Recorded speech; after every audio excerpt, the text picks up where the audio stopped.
MP Congress के लिए पीके बनाएंगे रणनीति।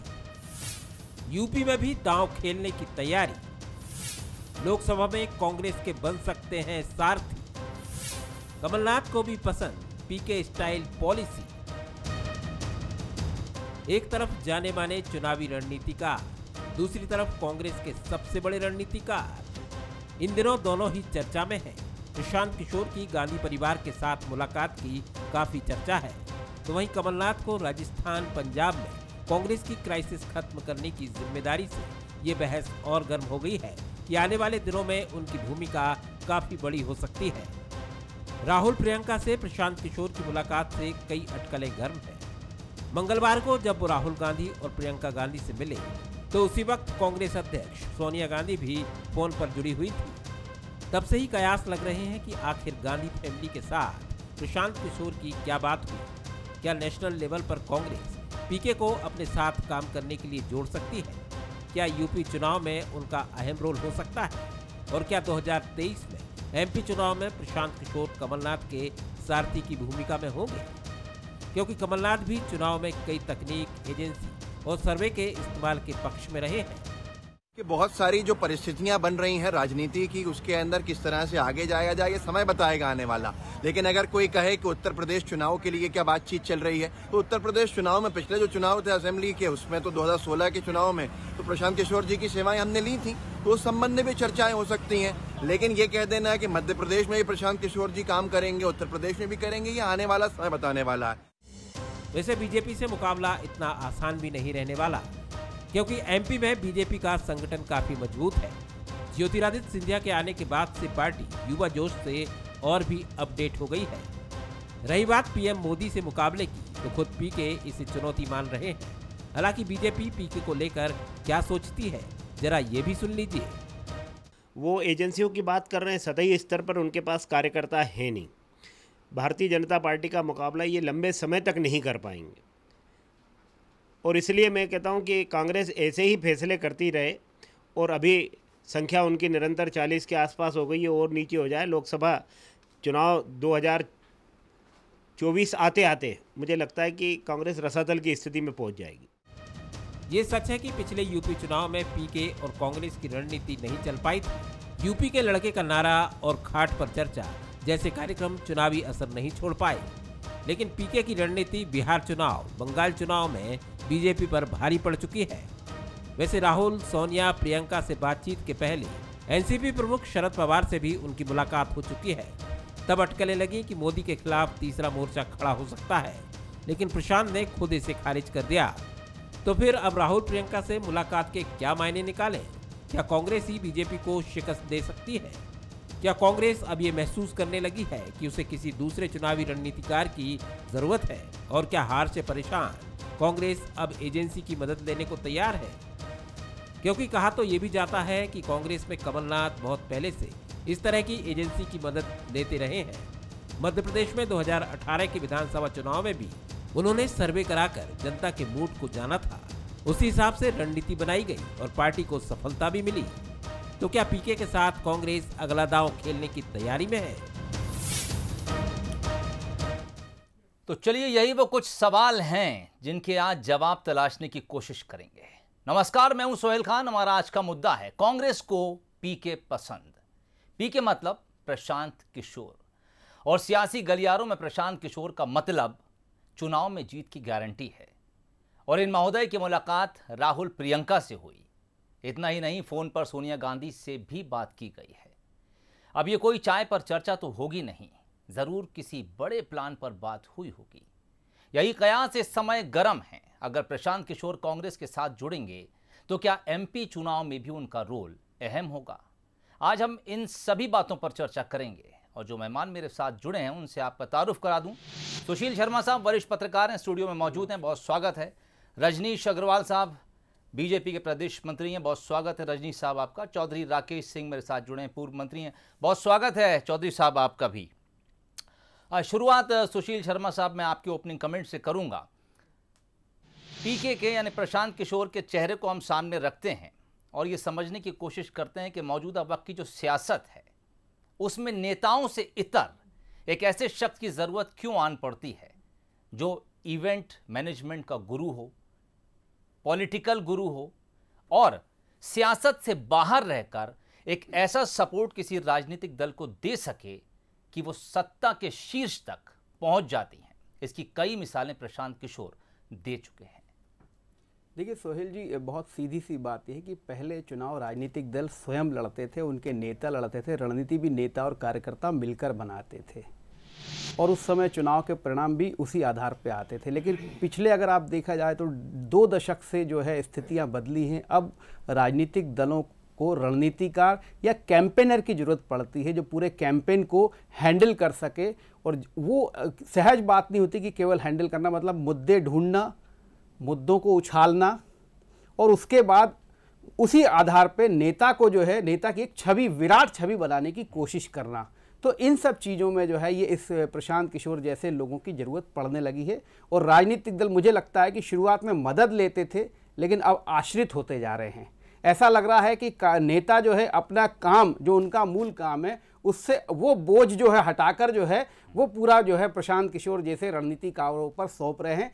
ये राजनीतिक दलों के लिए और देश की राजनीति के लिए भी अच्छा नहीं कि एक व्यक्ति या एक संगठन किसी राजनीतिक दल को सत्ता तक पहुंचाता है, सत्ता से बेदखल करता है, उनकी रणनीति बनाना। उनके लिए काम करना तो ठीक है, लेकिन दंभ के साथ अगर ये भी कहा जा रहा है कि वो मुख्यमंत्री भी बनाते हैं, प्रधानमंत्री बनवाते हैं, तो ये जो है कहीं ना कहीं राजनीतिक दलों और नेताओं को भी सोचना होगा कि ये स्थितियां भी ठीक नहीं है। ठीक, यानी राजनीति से बाहर का एक शख्स सपोर्ट के लिए आता है और अगर वो किंग मेकर जैसी भूमिका में पहुंच जाता है तो शायद भविष्य की राजनीति के लिए ये ठीक नहीं होगा। हालांकि ये मत सुशील शर्मा साहब का है। रजनीश अग्रवाल साहब हमें सुन रहे हैं। रजनीश साहब, अगर पीके यानी प्रशांत किशोर कांग्रेस के साथ जाते हैं तो कहीं बीजेपी के माथे पर बल तो नहीं आता है? इतना ही प्रश्न बात अगर आपका है तो मुझे लगता है कि कांग्रेस के साथ में पीके पहले भी गए थे और कांग्रेस की उत्तर प्रदेश में जो हालत उस चुनाव से पहले थी, यानी 2017 से पहले थी, उससे भी बुरा परिणाम 2017 में आया था। और उस समय तो 2 लड़के और आप तमाम मीडिया के लोग उन दोनों को जिस प्रकार से बड़ा चढ़ाकर प्रस्तुत करते थे वो भी सबको पता है। और हस्तर क्या हुआ था, किसी से छिपा हुआ 2017 यूपी का चुनाव नहीं। प्रशांत किशोर नीतीश कुमार जी के साथ भी गए थे। नीतीश कुमार जी की जो पिछली विधानसभा में सीटें हैं उससे और जो पिछला विधानसभा हुआ था उससे भी सीटें कम हो गई जी। तो पहली बात तो ये, और ये मैं केवल गप्पे या केवल कहने के लिए नहीं कह रहा हूं, चुनाव मैंने नजदीक से देखा है। और मध्य प्रदेश भारतीय जनता पार्टी वो पार्टी है जिसने सबसे पहले 2003 में कैंपेन के लिए एक एजेंसी का उपयोग किया था। और मैं 2008-9 से लेकर, मतलब विधानसभा लोकसभा से लेकर तमाम चुनाव के प्रबंधन से जुड़ा रहा हूं। सुशील जी बहुत अच्छे से जानते हैं।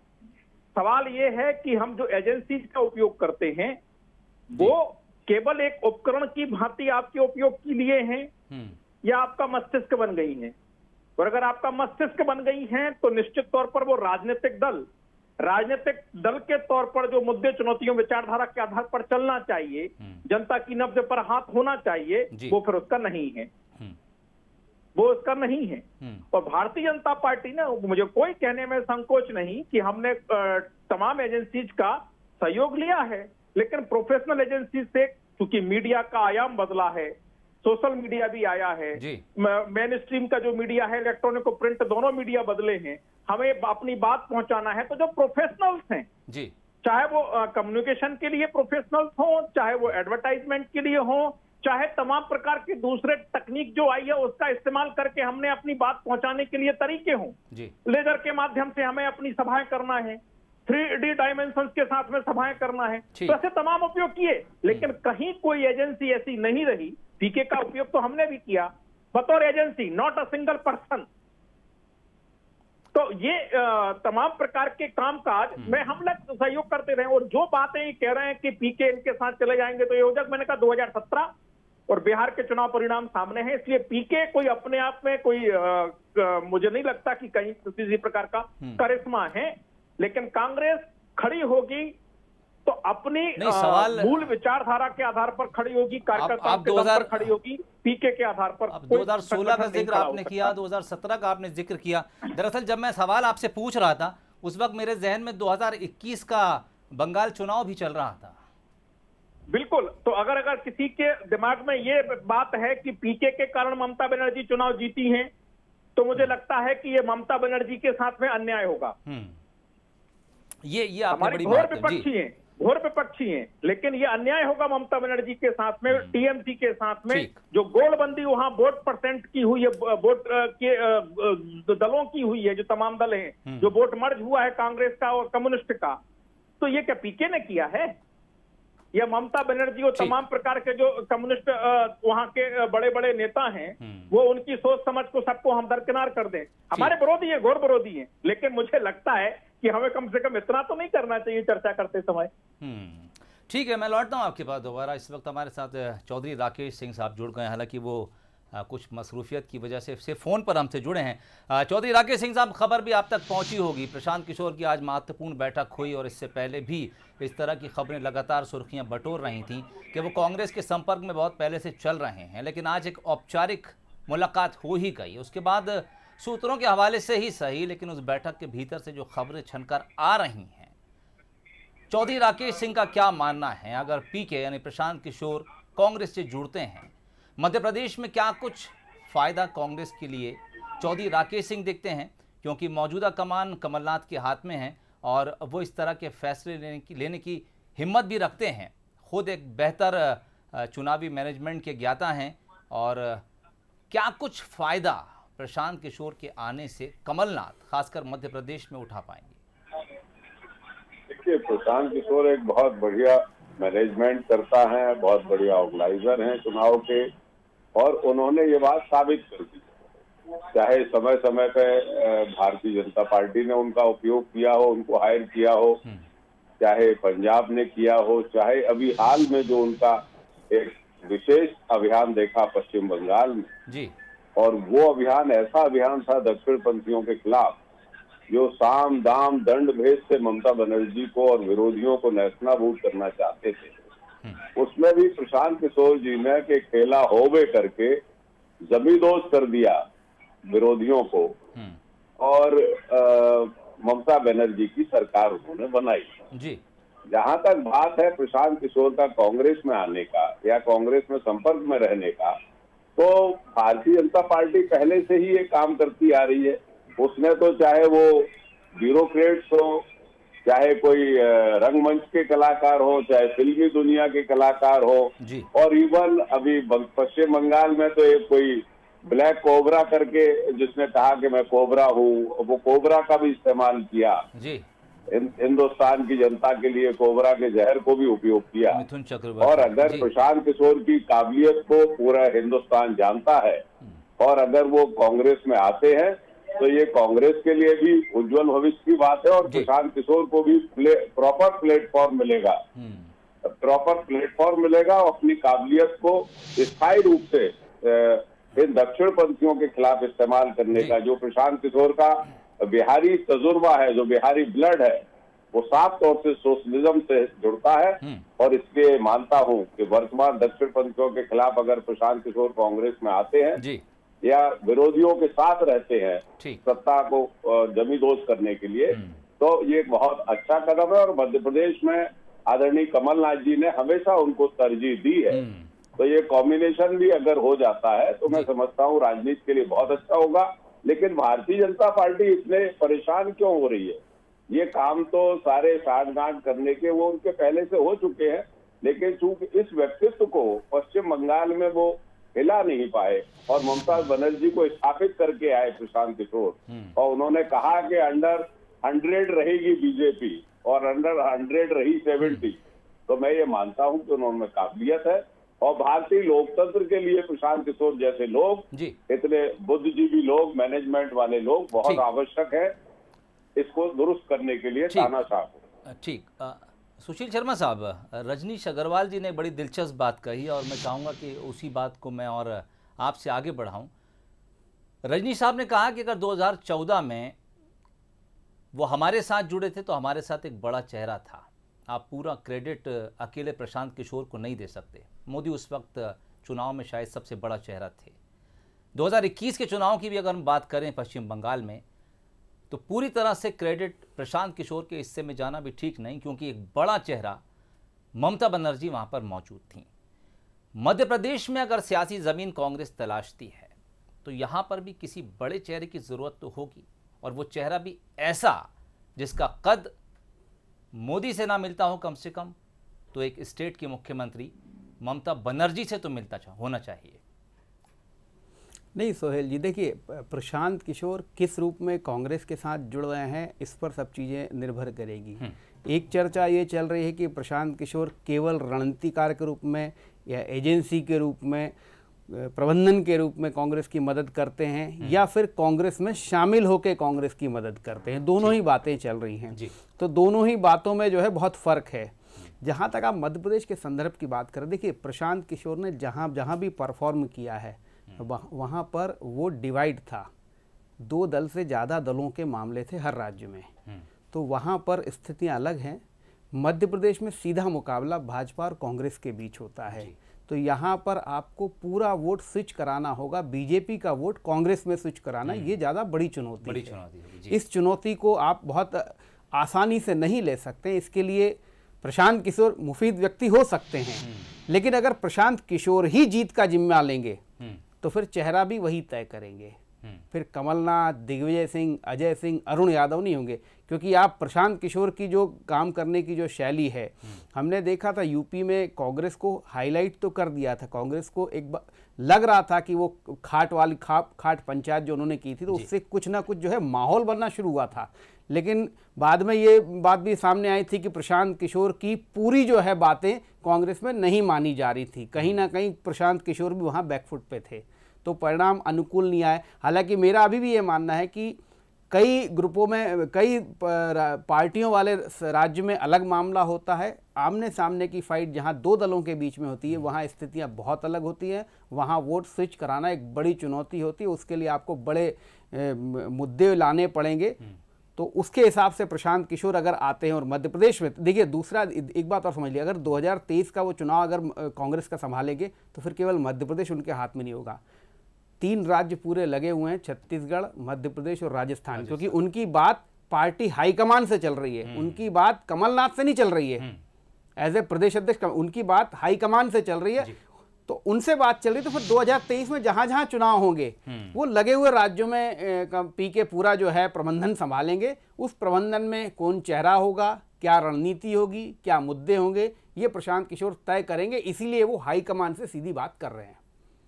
ठीक, रजनी साहब 2014 में वो आपके साथ जुड़े और उसके बाद काफ़ी लंबे समय तक बीजेपी के साथ रहे, और ये भी था कि वो बीजेपी के लिए आगे भी काम करेंगे। कई महीनों तक ये खबर लगातार ट्रेंड भी करती रही। उसके बाद हो सकता है कुछ चीज़ों पर सहमति ना बनी हो और प्रशांत किशोर ने बीजेपी से दूरी बना ली।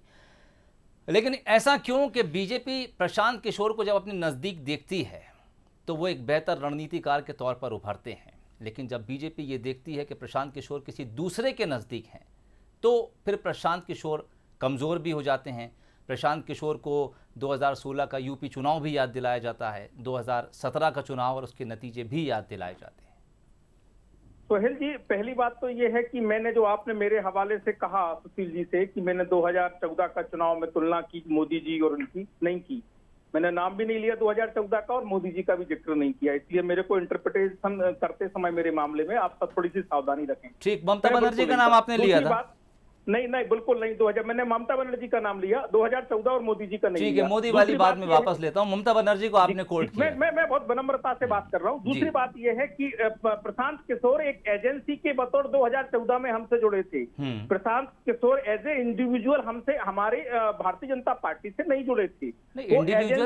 इंडिविजुअल तो वो किसी से जुड़ते भी नहीं है, उनकी एक पूरी सोहेल जी मैं अपनी बात कर लूं, पूरी एजेंसी नहीं, आप इंडिविजुअल वो जुड़ते भी नहीं, मैं अपनी बात कर लूं, वो पूरी एजेंसी चलाते हैं और उनकी एजेंसी किसी पार्टी के लिए काम करती है। जी बोलिए, अनुमति दो तो अपने अपनी बात कर लूं, बोलिए, बाकी आप अपना बोलिएगा ना, कोई दिक्कत नहीं है। जी बोलिए। वो एजेंसी लंबे समय से भारतीय जनता पार्टी के साथ में आज भी काम कर रही है। आपकी जानकारी के लिए, जो लोग, जो एजेंसी को हमने उस समय काम में लिया था, और मैं फिर दोहराता हूं कि 2014 में क्या, 2003 से हम तमाम प्राइवेट एजेंसी से मदद ले रहे हैं, सहयोग ले रहे हैं। दूसरी बात, जो राकेश जी कह रहे थे कि बीजेपी को क्यों दिक्कत हो रही है, हमें कोई आपत्ति नहीं है, मैंने तो शुरुआत यहीं से की। कि तमाम राजनीतिक, लेकिन राजनीतिक दल रणनीति विचारधारा मुद्दे तय करने लगे तो वो थोड़ा उनके ऊपर, वो उनका अपना मामला है, वो करें, हमें काय को आपत्ति। तीसरी बात ये है कि हम राकेश जी दक्षिणपंथी नहीं भारतपंथी हैं। ये विदेश के आधार पर कौन वाम कौन दक्षिण वो विचार करने की प्रवृत्ति भारतीय जनता पार्टी में तो नहीं है कम से कम। और हम भारतपंथी हैं, भारत की जो हजारों सैकड़ों साल पुरानी सभ्यता संस्कृति है उसी के आधार पर हमारा विचार चिंतन है, चिंतन की धारा, और आपने नजदीक से देखा होगा। और मैंने फिर कहा, चौथी बात यह है कि तकनीकी रूप से प्रचार के अभियान के तौर पर तमाम प्रकार के जो आयाम चुनाव के प्रबंधन के होते हैं उनकी दृष्टि से एजेंसीज लेना, हायर करना, छोटी करना, बड़ी करना बहुत लोग करते हैं। और पीके कमजोर हुए या मजबूत हुए ये हमारे लिए विचार का मुद्दा ही नहीं है। ठीक, लेकिन एक बात बता दूं सोहेल साहब जी, चुनाव जीते जाते हैं संगठन से, कार्यकर्ता से, नेतृत्व से, नीति से, आपकी नीचे जो धाक और साख है उससे। कहीं की एजेंसी कोई भी सड़े गले नेतृत्व को, सड़े गले शब्द इस्तेमाल कर रहा हूं, क्षमा करिएगा, जिसमें दम ना हो, जिसमें किसी प्रकार की अपील ना हो, जनता के प्रति भरोसा कायम ना कर सकती, कोई एजेंसी कुछ नहीं कर सकती। ठीक ठीक। और सड़े गले शब्द पर तो आप चौधरी राकेश सिंह जवाब देंगे। राकेश सिंह साहब, एक सवाल मेरा भी है। क्षमा करिए, उनके लिए शब्द नहीं है, मैं नॉर्मल एक बहुत अलग कॉमन बात कर रहा हूँ, क्षमा करिए, मैं कोई कांग्रेस के लिए शब्द इस्तेमाल नहीं कर रहा हूँ। ठीक, चौधरी राकेश सिंह साहब, एक सवाल मेरा भी है जिस पर रजनीश अग्रवाल साहब ने भी रोशनी डाली है। एक एजेंसी अगर खड़ी होती है किसी राजनीतिक दल को सपोर्ट करने के लिए, संगठन बेहद महत्वपूर्ण हो जाता है, रणनीति बनाई जा सकती है, लेकिन अगर पार्टी के पास संगठन नहीं है, कार्यकर्ता नहीं है, तो फिर उस रणनीति को वोटर तक पहुंचाना और उसे कामयाब बनाना अपने आप में एक चुनौती हो जाती है। तो कांग्रेस के पास ऐसा नहीं कि अगर पीके आते हैं तो कोई जादू का पिटारा हाथ लग जाता है। संगठन को लेकर कांग्रेस को यकीनन एक बार फिर से होमवर्क करना ही होगा। ये बात और बिल्कुल वाजिब बात है जी, लेकिन आप ये कैसे मान रहे हो कि कांग्रेस में संगठन नहीं है? अगर संगठन नहीं होता तो इतने परेशान कैसे होते भारतीय जनता पार्टी के लोग?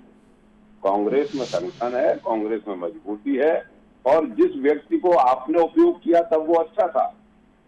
तब ये भाई सुशील कुमार जी कह रहे थे कि वो अगर पीके आएंगे तो उनका चेहरा माना जाएगा। जरा मैं ये जवाब पूछ लूं कि 2014 में ये चेहरा जब बीजेपी के लिए काम कर रहे थे तब क्या चेहरा पीके साहब थे इसमें जनता के बीच में? जब ये ममता बनर्जी के लिए काम कर रहे थे तब क्या पीके साहब चेहरा थे वहाँ मुख्यमंत्री का? जी नहीं। ये सारे सिस्टम वर्तमान में आवश्यक हो गए और इनका उपयोग किया जाना चाहिए। कांग्रेस संगठन गांव-गांव और सब जगह है। दूसरी बात भाई रजनीश जी ने कही कि दक्षिणपंथी क्यों कहते हैं। भाई दक्षिणपंथी सुनने में बुरा क्यों लगता है? मैं तो आदरणीय गोलवलकर जी को पढ़ता हूं और उनको पढ़ने के बाद ये निकल के आता है रजनीश जी कि वो हिटलर की तारीफ करते हैं, हिटलर ने बहुत अच्छा काम किया। वो ये कहते हैं कि शहीदों को इतना सम्मान नहीं देना चाहिए भारत में जो शहीद हुए देश को आजादी के लिए। मैं बिना पढ़े लिखे नहीं बोलता हूँ, और दक्षिणपंथी सुनने में अगर आपको परेशानी है तो आप विचारधारा बदल सकते हैं। वामपंथियों को तो कभी इस बात में विचार, क्षमा करिए मैं बीच में टोक रहा हूँ, दक्षिणपंथी का सवाल नहीं, सवाल भारतपंथी का है। और मैं फिर दोहराता हूँ, विचारधारा को बदलेंगे, बदलने का कोई कारण नहीं है। मैं भारत की संस्कृति सभ्यता हजार साल पुरानी है, उस पर भरोसा करता हूँ और विचारधारा भाजपा की है। हाँ, तो अब आप ठीक कह रहे हैं। और जहाँ तक भारत की बात है तो मेरे भाई जिन लोगों ने आजादी में कुर्बानी दी, मैं उन लोगों को सम्मान देता हूँ। मैं उनको सम्मान नहीं देना चाहता हूँ जिन्होंने 1942 के आंदोलन में महात्मा गांधी के आंदोलन का विरोध किया और अंग्रेजों का साथ दिया। थोड़ा ये सब्जेक्ट से हट के बात है। आज किसी दिन भी तैयार हो राकेश जी, तथ्यों के साथ में। जी नहीं, दरअसल आज हम जिस मुद्दे पर तथ्यों के साथ में चर्चा करने के लिए बात कर रहे हैं, बिना तथ्यों के बात नहीं करता, मुद्दा भटकता नजर आ रहा है। बिल्कुल तैयार। चौधरी साहब, इस मुद्दे पर फिर किसी दिन बात करेंगे। आज दरअसल मुद्दा पीके थे, कांग्रेस को लेकर उनका सपोर्ट या फिर ज्वाइनिंग की खबर थी। भाई समझे, जब इतने हल्के शब्द इस्तेमाल करेंगे कि कड़ी गली पार्टी, तो इनके लिए क्या कहा जाएगा? मैंने जता चुके कहा और मैंने बाद में भी कहा भाजपा के लिए भी हो सकता है। नहीं, उन्होंने साफ तौर पर ये भी कह दिया हो सकता है, मैंने आपके लिए नहीं कहा। बिल्कुल बिल्कुल, रजनी साहब ने साफ तौर पर कह दिया कि ये बात मैं कांग्रेस के लिए इस्तेमाल नहीं कर रहा हूँ। चलिए, बहुत शुक्रिया आप तीनों मेहमानों का हमसे जुड़ने के लिए, आज के इस मुद्दा में शामिल होने के लिए। नमस्कार।